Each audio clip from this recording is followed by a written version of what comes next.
के अंदर धैर्य नहीं है, जो इन चीज़ों को समझते नहीं है। ठीक है ना। आप ये कुछ लोग तो इसे देखने के लिए आए होंगे और तुरंत क्लिक करा और भाग गए, क्योंकि मुझे ये समझाना मेरा मतलब ये नहीं है। मेरा मतलब ये है कि बच्चे को मैं रटवाता नहीं हूँ, समझाता हूँ, हर चीज़ के बारे में समझाता हूँ, और मेरा अपना पर्सनल सब्जेक्ट है ये। इधर हम बात करें अग्र अभिनत, अग्रदिशिक और forward bias.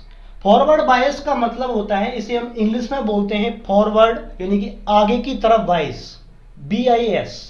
Forward bias, forward आप जानते होंगे, फॉरवर्ड कर देते हो ना, मैसेज वगैरह फॉरवर्ड कर देते हो, वही फॉरवर्ड है, आगे की तरफ बायस। ठीक है। तो इसका मतलब है अग्र अभिनत, आगे की तरफ अभिनत, और अग्रदिशिक आगे की दिशा में। तो परीक्षा में ये 3 नामों से पूछ लिया था, बच्चे कंफ्यूज हो जाते हैं। इसको देखो इस तरीके से पढ़ाऊंगा कि आपने पहले अर्धचालक वगैरह के बारे में कुछ भी नहीं पढ़ा है, तो इसीलिए मैंने 2 डायग्राम को पहले ही इनको ड्रॉ करके रखा है। ये कुछ ड्रॉ हो गए हैं, कुछ हम पढ़ाते पढ़ाते आपको समझाएंगे। इसमें थ्योरी में नहीं लिखवाऊंगा। थ्योरी अगर आपको चाहिए तो इसी वीडियो के डिस्क्रिप्शन में PDF का लिंक दिया हुआ है, बिना पासवर्ड के आप उसे डाउनलोड कर सकते हो। ठीक है, चलिए स्टार्ट करते हैं।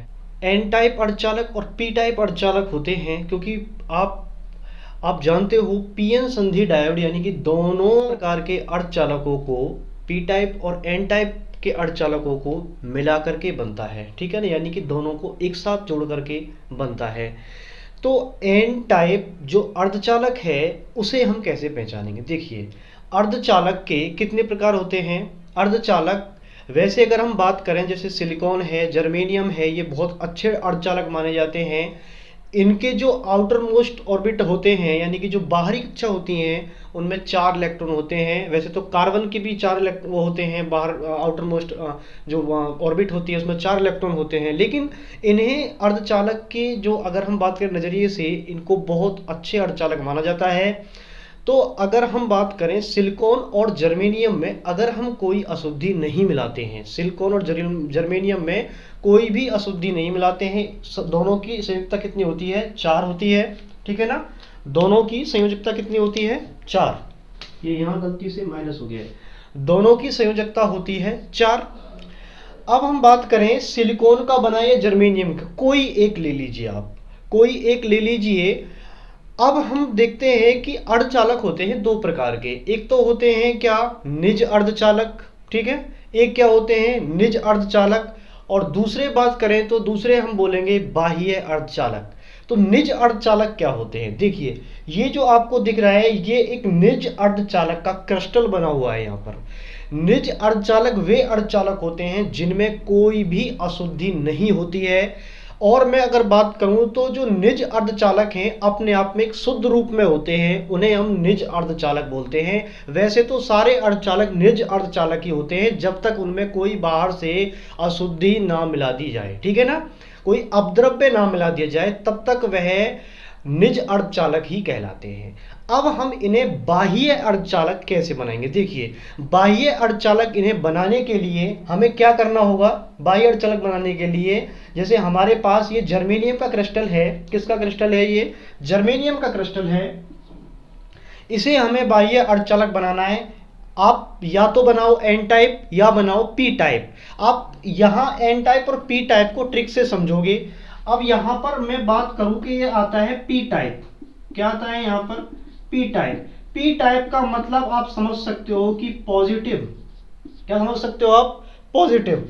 P टाइप अर्धचालक होगा वो पॉजिटिव की तरह बिहेव करेगा, यानी कि जब हम उसे सीधा सीधा बैटरी से जोड़ेंगे तो बैटरी के धन सिरे से हमें उसे जोड़ना पड़ेगा, क्योंकि P4 पॉजिटिव और बैटरी के धन सिरे से अगर हम जोड़ते हैं तो वो बनता है हमारा क्या?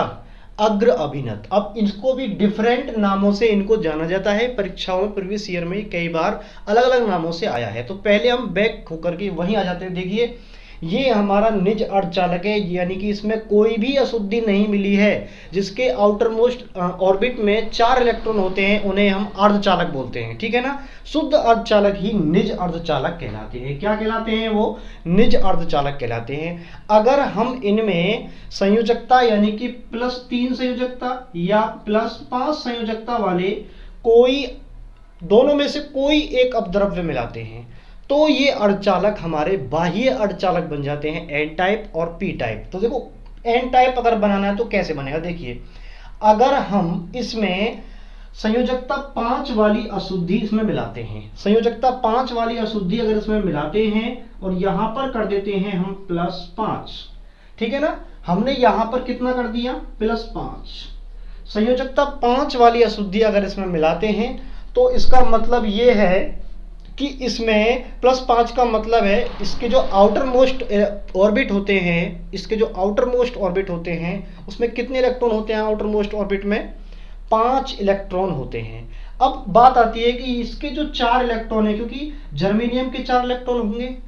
अब जो हमने इसमें अशुद्धि मिलाई है, अशुद्धि भी हमने इसमें आर्सेनिक मिला सकते हैं, आपने पीरियोडिक टेबल में पढ़ा होगा एक ट्रिक से, इसमें एंटीमनी, ठीक है, एंटीमनी और आर्सेनिक मिलाते हैं। क्या मिलाते हैं, एंटीमनी और आर्सेनिक। मान के चलो हमने आर्सेनिक मिलाया, उसके आउटर मोस्ट इलेक्ट्रॉन जो कक्षाएं हैं उसमें इलेक्ट्रॉन कितने हैं, 5 हैं, तो एक इलेक्ट्रॉन यहां पर क्या होगा, बच जाएगा। क्या होगा, यहां पर एक इलेक्ट्रॉन यहां पर बच जाएगा, क्योंकि 4 के साथ तो ये सहसंयोजक बंद बना लेगा, क्योंकि जर्मेनियम में हम इसको मिला रहे हैं और उसके आउटर मोस्ट जो ऑर्बिट होते हैं उसमें 4 इलेक्ट्रॉन होते हैं। जब हम इसमें अशुद्धि मिलाते हैं, किसके रूप में मिलाते हैं, हम आर्सेनिक के रूप में मिलाते हैं। किसके रूप में मिलाते हैं, आर्सेनिक के रूप में। जब इसमें अशुद्धि हम मिलाते हैं तो उसकी संयोजकता 5 होती है। इसका मतलब है उसकी बाहरी जो ऑर्बिट होती है, कक्षा होती है, उसमें कितने इलेक्ट्रॉन होते हैं, 5 इलेक्ट्रॉन होते हैं। अब पांचों के साथ तो ये सहसंयोजक बंध बनाएगा नहीं, क्योंकि जर्मेनियम में 4 होते हैं। तो देखिए इसे समझने के लिए हमें एक बात यहाँ समझनी होगी कि 4 के साथ तो, यानी कि जो 4 इलेक्ट्रॉन है, चारों के साथ तो इसके सहसंयोजक बंध बन गया है, लेकिन जो एक इलेक्ट्रॉन होता है इसे हम बोल देते हैं, कौन सा इलेक्ट्रॉन है ये, मुक्त इलेक्ट्रॉन। कैसा इलेक्ट्रॉन है ये, मुक्त इलेक्ट्रॉन है, जो गति करने के लिए फ्री होता है। अब इसका मतलब है ये चालक हमारा बन चुका है। और कौन सा अर्धचालक बन चुका है, जब इसमें इलेक्ट्रॉन है, इलेक्ट्रॉनों की अधिकता है, और आपको पता है इलेक्ट्रॉनों की जिसमें भी अधिकता होती है वो नेगेटिव की तरह व्यवहार करता है, नेगेटिविटी उसमें आ जाती है। तो इसका मतलब है ये कौन सा बन जाएगा, अगर +5 मिलाएंगे तो नेगेटिव क्या बन जाएगा, +5 मिलाएंगे। इसका मतलब है जब इसमें हम +5 वाली अशुद्धि मिलाएंगे तो ये हमारा एन टाइप का अर्धचालक बनेगा। कैसा बनेगा हमारा, ये एन टाइप का अर्धचालक बनेगा। अब बात आती है कि अब हम इस 5 को हटा करके +3 मिला देते हैं। क्या, +3। तो +3 किसकी होती है, आपको पता होगा, एल्युमिनियम। हम एल्युमिनियम अशुद्धि इसमें डाल देते हैं और इसको मिलाने को हम मादित बोलते हैं, डोपिंग बोलते हैं। एक बात आपको ध्यान रखनी है, मादित करना बोलते हैं, डोपिंग करना बोलते हैं, ठीक है। अब हमने +3 वाली संयुक्ता वाली इसमें क्या मिला दी, एल्युमिनियम मिला दिया। अब हमने इसमें एल्युमिनियम मिला दिया, इसका मतलब है 3 संयोजकता है होती है एल्युमिनियम की, आपने पढ़ा है 13 Al। तो बाहर की जो कक्षा होती है और आउटर मोस्ट इलेक्ट्रॉन ऑर्बिट जो होती है उसमें कितने इलेक्ट्रॉन होते हैं, 3। अब इसका मतलब है कि इसके पास सिर्फ 3 ही इलेक्ट्रॉन है, और 3 इलेक्ट्रॉन के साथ जो जर्मेनियम क्रिस्टल है जिसमें हमने इसको डाला है उसके साथ हमने यहाँ एक संयोजक बंध दिखा दिया। लेकिन अब यहाँ पर भी एक इलेक्ट्रॉन आना चाहिए था, लेकिन यहाँ पर इलेक्ट्रॉन नहीं है। इसका मतलब है उसकी यहाँ पर एक सीट खाली रह गई। इसका मतलब है यहाँ पर ये खाली जगह बच गई, जिसे हम बोलते हैं कोटर। इन्हें क्या बोलते हैं हम, इन्हें क्या बोलते हैं हम, कोटर। इन्हें हम बोलते हैं कोटर। और कोटर होते हैं धनात्मक। जैसे अब इलेक्ट्रॉन पढ़ा था ऋणात्मक होते हैं, कोटर होते हैं धनात्मक। अब धनात्मक का कैसे पता लगेगा, देखिए ये जो कोटर है, जो खाली जगह है, इसमें ये वाला इलेक्ट्रॉन यहाँ पर आ जाएगा, लेकिन कोटर यहाँ पर शिफ्ट कर जाएगा। इलेक्ट्रॉन यहाँ आएगा, कोटर यहाँ शिफ्ट करेगा। इसका मतलब ये है कि इलेक्ट्रॉन की विपरीत दिशा में कोटर गति करते हैं, ठीक है ना, कोटर गति करते हैं। तो अब बात यहाँ आती है कि यहाँ पर कोटर है और कोटर होते हैं हमारे धनात्मक। धनात्मक होते हैं, जिसमें कोटर होते हैं वह अर्धचालक क्या कहलाएगा, P4, पॉजिटिव, धनात्मक। इंग्लिश में धनात्मक को क्या बोलेंगे, पॉजिटिव। तो इसका मतलब ये कैसा अर्धचालक बन जाएगा, P टाइप का अर्धचालक। आपके बात समझ में आई होगी। अगर हम +5 की अशुद्धि मिलाएं तो एन टाइप बनेगा। क्या बनेगा, एन टाइप अर्धचालक बनेगा। अगर हम +3 की अशुद्धि मिलाएं तो क्या बनेगा, पी टाइप अर्धचालक बनेगा, ठीक है ना। आई होप आपकी समझ में ये आ गया होगा, ठीक है ना। रटना फिजिक्स को बिल्कुल मना है। अगर आप रटोगे फिजिक्स को, इतना इंटरेस्टिंग सब्जेक्ट है ये, बिल्कुल आनंद का सागर है। बच्चे इसे रटते हैं तो ये समझ में नहीं आती है, और इससे आसान सब्जेक्ट तो कोई है ही नहीं। फिजिक्स से आसान कोई सब्जेक्ट नहीं, बहुत आनंद आता है इसमें, ठीक है ना। देखिए अब मैंने ये समझा दिया आपको, अगर हम 5 अशुद्धि मिलाएं यानी कि किसी भी अर्धचालक में, निज अर्धचालक में, तो वो बाह्य अर्धचालक बन जाता है। और उसमें भी 2 टाइप होते हैं बाह्य अर्धचालक में, एन टाइप और पी टाइप, ठीक है ना। आप सबर से बिल्कुल बैठे रहिए, इनमें कुछ भी नहीं है समझने में। बच्चे क्या है कि इनको जल्दीबाजी में जो कहना संयोग जो कह सकते हैं कि अंदर धैर्य नहीं है, जो इन चीज़ों को समझते नहीं है, ठीक है ना। आप ये कुछ लोग तो इसे देखने के लिए आए होंगे और तुरंत क्लिक करा और भाग गए, क्योंकि मुझे ये समझाना मेरा मतलब ये नहीं है। मेरा मतलब ये है कि बच्चे को मैं रटवाता नहीं हूँ, समझाता हूँ, हर चीज़ के बारे में समझाता हूँ। और मेरा अपना पर्सनल सब्जेक्ट है, उसका विशेषज्ञ मैं आप कह सकता हूँ, लेकिन अपने मुंह से पढ़ाई अच्छी नहीं होती है, ठीक है। तो ये एन टाइप अर्धचालक हुआ, और ये क्या हुआ, पी टाइप अर्धचालक। मेरे वीडियो के व्यू पर मत जाना, कितने व्यू हैं, नॉलेज देखिए, आपको पता लग जाएगा क्या है मेरे पास, ठीक है। तो आपको पता लगा ये एन टाइप है और ये क्या है, पी टाइप है। समझ में आ गया होगा आपको एन टाइप अर्धचालक, पी टाइप अर्धचालक क्या होते हैं। चलिए ये बात आपकी समझ में आ गई, ठीक है। पीरियडिक टेबल के बारे में नॉलेज जरूर होनी चाहिए अगर आप फिजिक्स और केमिस्ट्री पढ़ रहे हो, क्योंकि दोनों का कॉम्बिनेशन होता है। हम बात करें पीएन संधि डायोड को बनाते कैसे हैं। देखिए पीएन संधि डायोड को बनाने के लिए हमें क्या करना पड़ेगा, ये आपको थोड़ा ध्यान से देखना है। अब यहाँ पर विभव प्राचीर और मैंने अवक्षय परत भी यहाँ पर डाल दिया है, ठीक है, इसके बारे में जानेंगे। देखिए एक तो ले लें हम एन क्षेत्र, एन टाइप का अर्धचालक, और एक ले लें हम पी टाइप का अर्धचालक। दोनों अर्धचालकों को मिला दिया। जैसे ही दोनों टाइप के अर्धचालकों को मिलाएंगे तो क्या होगा, मैंने बताया इसमें इलेक्ट्रॉन ज्यादा होते हैं, इसमें यानी कि इसमें कोटर ज्यादा होते हैं। तो इसका मतलब है एक दूसरे में ये विसरण करने स्टार्ट कर देते हैं, क्योंकि इसमें कोई कुछ ना कुछ उसमें विक्षेप उत्पन्न हो जाता है, जिसके कारण इलेक्ट्रॉन इधर भागते हैं पी की तरफ और कोटर भागते हैं एन टाइप के क्षेत्र की तरफ, ठीक है। जब ये ऐसे ऐसे भागेंगे, इसका मतलब है भैया एन टाइप वाले जो इलेक्ट्रॉन है उनको पी टाइप वाला चाहिए, क्या कोटर, क्या चाहिए उनको कोटर, पी टाइप में कोटर मिल जाएंगे। लेकिन जो इधर यहाँ कोटर हैं वो इधर चले जाएंगे। इसका मतलब है अपनी अपनी जगह पर ये पहुंच जाएंगे, लेकिन लास्ट में एक कंडीशन ऐसी उत्पन्न हो जाती है कि यहाँ पर इनको हम बोलेंगे ग्राही। क्या बोलेंगे इसे, ग्राही। तो यहाँ पर ग्राही आयन और यहाँ पर दाता आयन संधि के दोनों ओर इस तरीके की कंडीशन बन जाती है, ठीक है। तो ग्राही की बात करोगे तो देखो नेगेटिव आ रहा है, इसका मतलब है ये इसने इलेक्ट्रॉन को ग्रहण कर रखा है, इसलिए इसको ग्राही आयन बोलेंगे। क्या बोलेंगे इनको, ग्राही। क्या बोलेंगे इनको, आयन। इन्हें हम बोलेंगे ग्राही आयन और इनको बोलेंगे हम दाता आयन। सभी कुछ नोट्स में लिखा हुआ है, ठीक है ना। इन्हें बोलेंगे हम दाता आयन, क्योंकि पॉजिटिव है। जब किसी को दे देता है वो इलेक्ट्रॉन अपना, तो उस पर धनावेश आ जाता है, उसका मतलब उसने दान कर दिया, इसलिए इसे दाता आयन बोलेंगे। और इसने ग्रहण कर लिया, इसे हम ग्राही आयन बोलेंगे। आई होप आपको ये समझ में आ गया होगा। अब बात आती है कि जब ये इस तरीके की कंडीशन बन जाती है तो ये क्या है, यहाँ पर रेड रेड का इस तरीके से डॉट डॉट दिखा रखा है, इसका मतलब है इसे हम बोलते हैं एक ये परत बन जाती है जिसे हम बोलते हैं अवक्षय परत, ठीक है, अवक्षय परत। अब बात आती है कि विभव प्राचीर भी कई बार पूछ लिया जाता है, एग्जाम में नोट्स में दिया हुआ है, आप वहां से देख लीजिए परिभाषा। विभव प्राचीर क्या होती है, देखो इसकी एक तो ये वाली परत, अवक्षय परत के जो दोनों सिरे हैं, इधर इधर इधर दोनों, एक ये वाला सिरा और एक ये वाला सिरा, दोनों सिरों के बीच एक विभवांतर उत्पन्न हो जाता है। क्या अंतर उत्पन्न हो जाता है, विभवांतर, यानी कि इधर विभव अलग, इधर विभव अलग। आप देख सकते हो नेगेटिव पॉजिटिव, ठीक है ना। तो अलग अलग परतों पर, यानी कि दोनों परत, जो परत के जो दोनों सिरे हैं इन पर विभव उत्पन्न हो जाता है, जिसे हम बोलते हैं विभव प्राचीर, जिसका मान 0.1 से कितना होता है, 0.5 होता है। पीडीएफ में सब कुछ दिया हुआ है। अब हम समझते हैं कि भैया हमने पीएन संधि क्या होता है। इसका मतलब है ये वाला जो एरिया है, ये जो बना है, इसे हम बोलेंगे पीएन संधि, लेकिन ये अवक्षय परत भी कहलाती है। बात समझ में आ गई होगी। इसका मतलब है इस पूरे जो हमारा सिस्टम है इसे हम पीएन संधि बोल सकते हैं, ठीक है। अब हम बात करते हैं कि भैया पीएन संधि डायोड को जैसे जैसे मैंने बोला है सब कुछ नोट्स में ऐसे ही सब कुछ एज इट इज लिखा हुआ, मेरे खुद के अपने हाथ से बने हुए नोट्स हैं, इसमें कुछ भी रट्टा लगाने वाली चीज़ नहीं, पॉइंट टू पॉइंट लिखा गया, एक्स्ट्रा कुछ भी नहीं है जो आपको समझने में दिक्कत हो। रटना नहीं है, समझना है। देखिए आइए इधर हम बात करें अग्र अभिनत, अग्रदिशिक और फॉरवर्ड बायस। फॉरवर्ड बायस का मतलब होता है, इसे हम इंग्लिश में बोलते हैं फॉरवर्ड, यानी कि आगे की तरफ बायस, BIS।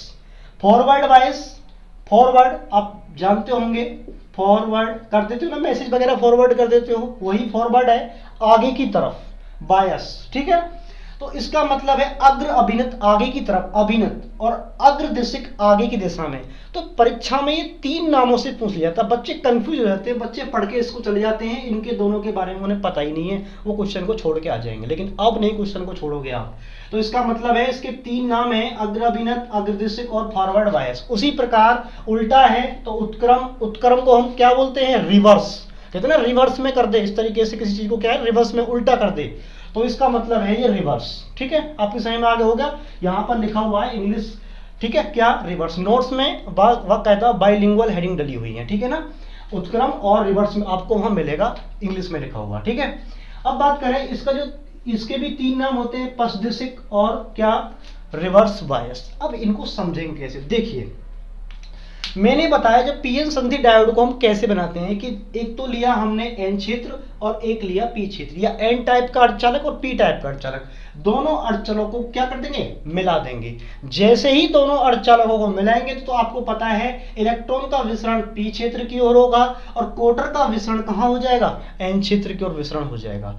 अब जैसे जैसे ये एक दूसरे के पास आएंगे, यानी संधि के नजदीक आएंगे, और फिर क्या हो जाता है, ये एक दूसरे को, क्योंकि ये पूरक होते हैं, देखो ये पूरक जानते हो, आपने पढ़ा होगा, अपने पूरक से मिलते हैं, इसे सप्लीमेंट बोलते हैं, ठीक है।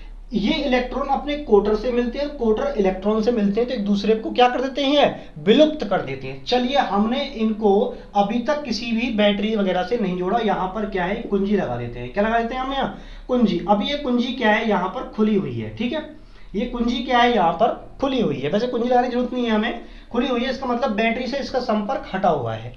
अब बात आती है कि हम अग्र अभिनत कैसे बनाते हैं। देखिए ये पीएन संधि डायोड है, ये पीएन संधि है, इसको अगर हम जोड़ने के तरीके से देखें तो यहाँ पे देखिए प्लस का है और ये बैटरी का क्या है, यहाँ पर ये बैटरी है, ठीक है, ये क्या है, यहाँ पर बैटरी लगी हुई है।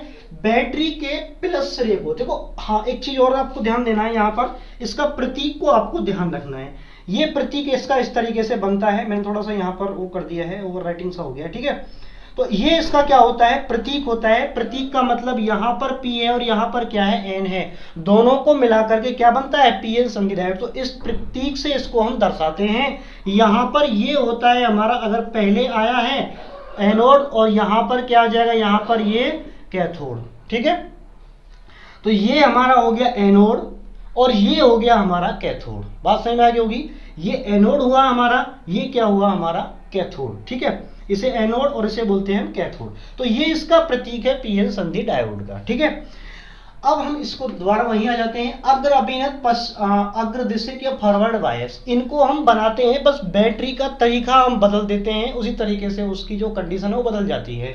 तो अग्र अभिनत अगर हमको बनाना है तो आपको ध्यान रखना है बैटरी के धन सिरे से, देखो ये पी क्षेत्र है, पी का मतलब पॉजिटिव है, तो पॉजिटिव को अगर हम पॉजिटिव से ही, बैटरी के पॉजिटिव सिरे से ही जोड़ते हैं, पॉजिटिव को बैटरी के अगर हम पॉजिटिव सिरे से ही अगर हम जोड़ते हैं तो इसका मतलब क्या है, पॉजिटिव को अगर बैटरी के पॉजिटिव सिरे से ही जोड़ते हैं, इसका मतलब ये है कि ये हो गया हमारा अग्र अभिनत। जब इसको पॉजिटिव से जोड़ेंगे तो ये तो भैया हमें नेगेटिव से जोड़ना पड़ेगा, और इस कुंजी को क्या कर देते हैं, बंद कर देते हैं, और लगाने की कोई जरूरत भी नहीं है, बस कंप्लीट हम इसे ऐसे कर देते हैं, ठीक है ना।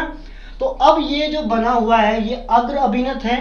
और अग्र अभिनत काम कैसे करता है, देखिए जब हम इनको जोड़ देते हैं बैटरी के सिरे से तो ये अग्र अभिनत पर हो जाता है, पीएन संधि डायोड किस पर हो जाता है, अग्र अभिनत पर हो जाता है। और जैसे ही हम इसे जोड़ते हैं और यहाँ पर एक क्या, देखो यहाँ पर एक आंतरिक वैद्युत क्षेत्र EI, क्या आंतरिक वैद्युत क्षेत्र EI उत्पन्न हो जाता है, ठीक है। क्या उत्पन्न हो जाता है, यहाँ पर आंतरिक वैद्युत क्षेत्र EI उत्पन्न हो जाता है, उसकी दिशा N क्षेत्र से P क्षेत्र की ओर होती है। लेकिन जब हम इनको अग्र अभिनत पर करते हैं तो यहां पर एक वैद्युत क्षेत्र ई उत्पन्न हो जाता है। क्या ई उत्पन्न हो जाता है? उसकी दिशा कहां होती है? पी क्षेत्र से एन क्षेत्र की ओर। ठीक है, पी क्षेत्र से एन क्षेत्र की ओर। अब हमने इसे बैटरी से जोड़ दिया है, लेकिन आप यहां पर ध्यान रखोगे कि जो कोटर हैं इधर जाने में इनकी ई क्षेत्र जो है हेल्प करता है। इसका मतलब है कोटर इधर जाते हैं, ठीक है ना। लेकिन एक कंडीशन ऐसी आती है कि इधर से ई लगा है, इधर से भी ई लगा है, और अंत में जाके दूसरे को क्या कर देते हैं? ये विलुप्त कर देते हैं, ठीक है ना। तो अब आप यहां पर इमेजिन कीजिए, जब इलेक्ट्रॉन इधर जा रहे हैं तो इसका मतलब है यहां से इलेक्ट्रॉन इसको इसमें विसरित कर गए, और यहां से जब ये इलेक्ट्रॉन निकल के आएंगे इस तरीके से, ये इलेक्ट्रॉन क्या है इस तरीके से यहां पर, यानी कि बैटरी के ऋण सिरे से निकलता हुआ इलेक्ट्रॉन दोबारा से कहां? एन क्षेत्र में उपस्थित हो जाता है। यानी कि एक अगर इसमें प्रवेश करा तो इसका मतलब है यहां से एक इलेक्ट्रॉन निकलकर यहां पर एक इलेक्ट्रॉन उपस्थित हो जाता है। तो ये प्रक्रिया इस तरीके से चलती रहती है, और इसे हम बोलते हैं अग्र अभिनत। इसमें धारा का प्रवाह होता है। लेकिन अगर हम बात करें इसकी, और हाँ एक चीज और ध्यान रखनी है, यहाँ पर जो अवक्षय परत है वो कहाँ कैसी होती है? पतली होती है। आप देख सकते हो अवक्षय परत कैसी होती है? यहाँ पतली होती है, क्योंकि ये इधर जोर लगाता है, इस पर इधर प्रेशर करता है, और EI इस पर इधर लगता है। बात समझ में आगे होगी आपकी में ये। तो अब हम चलते हैं उत्क्रम अभिनत की ओर। तो उत्क्रम अभिनत में क्या है? देखिए, उत्क्रम और पश्चदिशिक, इसके बारे में मैंने बता दिया। देखो जैसे ही हम इनको जोड़ते हैं तो यहाँ पर एक काम हमें करना होता है ध्यान से, कि जो बैटरी लगी हुई है यहाँ पर, ये जो बैटरी लगी हुई है यहाँ पर, जो बैटरी लगी हुई है, बैटरी के ऋण सिरे से अगर हम P को जोड़ते हैं, P फॉर पॉजिटिव, तो आपको पता लगा कि ये तो है पॉजिटिव, और ये बैटरी का ऋण सिरा लगा हुआ है यहाँ पर। इसका मतलब है ये पॉजिटिव कोटर होते हैं, ऋण की तरफ अट्रैक्ट होंगे ना, आकर्षित होंगे। और यहाँ पर अगर हमने लगाया बैटरी का प्लस धनात्मक सिरा, तो ये इलेक्ट्रॉन है, इसमें इलेक्ट्रॉन इधर जाएंगे। इसका मतलब है कोटर इधर भागेंगे, इलेक्ट्रॉन इधर भागेंगे। तो आपको पता है, एक चीज आपको पता होगी कि इसमें क्या लगता है, यहां पर उत्पन्न होता है EI आंतरिक वैद्युत क्षेत्र, और जो वैद्युत क्षेत्र होता है, क्योंकि कोटर इधर जा रहे हैं, वैद्युत क्षेत्र हमेशा इलेक्ट्रॉन की गति की विपरीत दिशा में होता है, ये आपको ध्यान रखना है। तो वैद्युत क्षेत्र इधर, वैद्युत क्षेत्र की दिशा भी कहां होगी? आपकी बार इधर की तरफ होगी, और आंतरिक वैद्युत क्षेत्र की दिशा इधर होगी। लेकिन होता यहां यह है कि ये वाला वैद्युत क्षेत्र इस वाले वैद्युत क्षेत्र की भी हेल्प करता है, कोटर की भी हेल्प करता है। इस प्रकार ये जो अवक्षय परत है यहाँ पर क्या हो जाती है? ये चौड़ी हो जाती है, बड़ी अवक्षय परत बन जाती है इस तरीके से।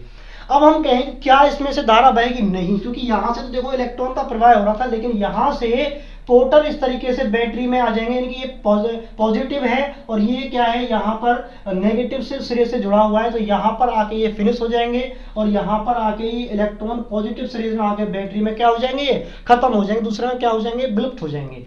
लेकिन क्या कोई धारा बहेगी? हाँ, धारा बहेगी, बहुत क्षीण, क्योंकि इसमें कोई ना कोई कोटर बचा रह जाएगा, इसमें कोई ना कोई इलेक्ट्रॉन बचा रह जाएगा, जिसके कारण बहुत क्षीण यानी कि ना के बराबर धारा बहती है। आई होप आपकी समझ में ये सब कुछ आया होगा। अवक्षय परत क्या होती है, पीएन संधि डायोड क्या होता है, एन टाइप अर्धचालक क्या होता है, उत्क्रम अभिनत क्या होता है। नोट्स में सबको बड़े अच्छे से ब्रीफ यानी कि नोट्स बनाए गए हैं, सबको अच्छे से समझाया गया है वहाँ पर, ठीक है ना। आपकी समझ में ये सब कुछ आया होगा। एक बार मैं इसको दोबारा समझाता हूँ। उत्क्रम अभिनत, जैसे ही हम संधि डायोड को जोड़ते हैं, और बैटरी के संधि डायोड किससे जोड़ते हैं? हम ऋणात्मक सिरे से, और एन क्षेत्र को, एन टाइप क्षेत्र को किससे जोड़ते हैं? बैटरी धनात्मक सिरे से। इसमें पॉजिटिव कोटर होते हैं, ये जैसे ही ऋणात्मक से जुड़ते हैं और तुरंत उसकी तरफ क्या होते हैं? अट्रैक्ट होते हैं। और ये यहाँ पर धनात्मक सिरे से जुड़ते हैं, बैटरी का यहाँ से धनात्मक सिरा है, क्योंकि ये इस तरीके से वायरिंग करी हुई है। और इलेक्ट्रॉन कहाँ होंगे? पॉजिटिव की तरफ अट्रैक्ट हो जाएंगे, इलेक्ट्रॉन इधर भागेंगे, कोटर इधर भागेंगे। इसका मतलब है कोटर की दिशा में वैद्युत क्षेत्र बल लगेगा, वैद्युत क्षेत्र लगेगा, और यहाँ पर जो आंतरिक जो क्षेत्र है उसकी ये हेल्प करेगा। इस प्रकार ये जो अवक्षय परत है ये क्या हो जाती है? चौड़ जाती है, बड़ी हो जाती है। इस तरीके से हम देखेंगे कि यहाँ पर इसमें कोई धारा प्रवाहित नहीं होगी, क्योंकि देखो यहाँ से तो इलेक्ट्रॉन, यहाँ से एक इलेक्ट्रॉन इसमें प्रवेश किया, यहाँ से यहाँ गया इलेक्ट्रॉन, लेकिन यहाँ पे एक इलेक्ट्रॉन कम हुआ, तो यहाँ से तुरंत एक इलेक्ट्रॉन यहाँ उपस्थित हो जाता है। बात आपकी समझ में आई होगी। आई होप ये आपको अच्छा लगा होगा, सब कुछ समझ में आया होगा। आप इसका स्क्रीनशॉट ले सकते हैं, ठीक है। वीडियो देखने के लिए धन्यवाद। अगर चैनल पर नए हो तो सब्सक्राइब जरूर करें और भाई कमेंट्स कर दिया करो, जिससे हमें बहुत मोटिवेशन मिलता है। मिलते हैं एक नए वीडियो में। वंदे मातरम। जय हिंद।